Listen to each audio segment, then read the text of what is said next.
Hello, good morning and welcome to a new blog. আমার প্রত্যেক বছর মে মাসটা এত সুন্দর করে কাটে যে বলে বোঝাতে পারবো না। জন্ম মাস এবং সেটা ভীষণ ভীষণ স্পেশাল করে তোলে সমস্ত কাছের মানুষেরা। সেরকমই একটা দিন আজকে রোববার সকাল সকাল চলে যাচ্ছি বড় মামার বাড়িতে। আমাদের নেমন্তন্ন রয়েছে এবং শুধু আমাদের মানে আমার মা বাবার নয়, তার সাথে মাতো, তার সাথে মাসিমণি, এন্টায়ার ফ্যামিলির বলা যেতে পারে।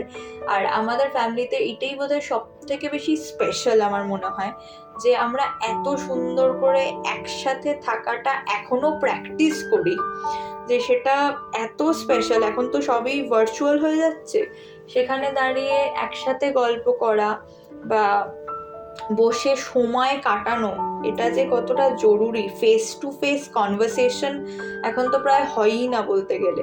সেই কারণে আমি ভীষণভাবে এনজয় করি ফ্যামিলি গেট টুগেদারগুলো।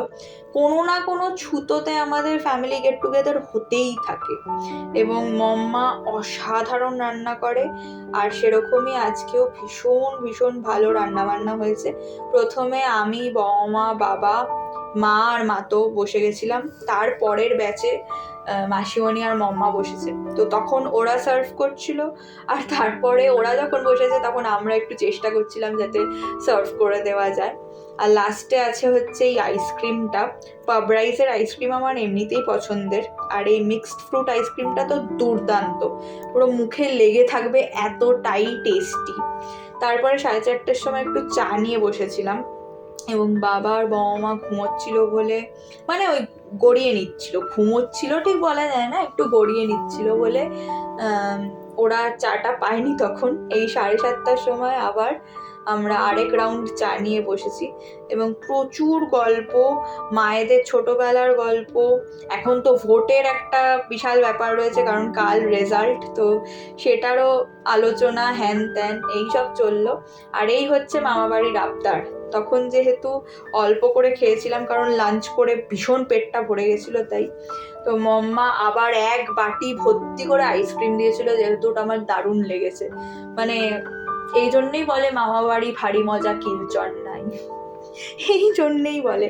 আর ওই শেষের লাইনটা আমি একদম মানি না, মামি এলো ঠ্যাঙা নিয়ে, একদম মানি না। মানে আমার মামির মতন সুইট একজন মামি তুমি সত্যিই পাবে না, ভীষণ ভীষণ ভালো। যাই হোক, বাড়ি ফেরার পথে সিঁড়ি দিয়ে নেমেই দেখা হয়েছিল এই দুজনের সাথে, দুটো বিগল, একদম কিউটি পাইস পুরো। আর আমরা এখন ধরেছি বাড়ি ফেরার পথ।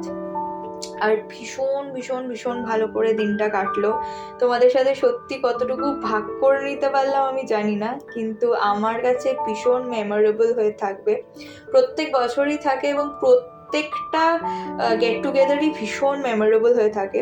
আর আজকে কি কি খেয়েছি সেটা তোমাদের সাথে একটা আলাদা শর্টসে শেয়ার করে দেবো, কারণ সেটা পুরো একটা আলাদাই গল্প বলা যায়। এত কিছু ছিল যে বলার মতন না, মানে মাছ, মাংস, ডিম কিছুই বাদ যায়নি। এবং মম্মা অসাধারণ রান্না করে। একবার যদি মম্মার হাতের রান্না খাও, তুমি সারা দিন হাতটা চাটতে থাকবে, এই রকম টেস্ট হয় মম্মার হাতের রান্নার। তো দুর্দান্ত রান্না হয়েছিল প্রত্যেকটা আইটেম। থ্যাংক ইউ বৌমা, থ্যাংক ইউ মম্মা, মানে তোমার হাতের রান্না আমি কোনোদিন ভুলতে পারবো না। আর বাড়ি ঢোকার সঙ্গে সঙ্গে এই ভদ্রলোক এসে আমার পায়ের ওপরে উল্টে পড়লেন আদর খাওয়ার জন্য, তাই ওকে আর কি করে ইগনোর করি। চলো, টাটা, দেখা হবে আরেকটা নতুন ব্লগে। টিল দেন সবাই খুব ভালো থেকো, সুস্থ থেকো, সাবধানে থেকো। আর আমি একটু ক্যাটোকে আদর করি। আজকের দিনটা আমার কাছে খুবই আনন্দের এবং খুবই মেমোরেবল। খুব ভালো লাগলো আজকের দিনটা। চলো, টাটা।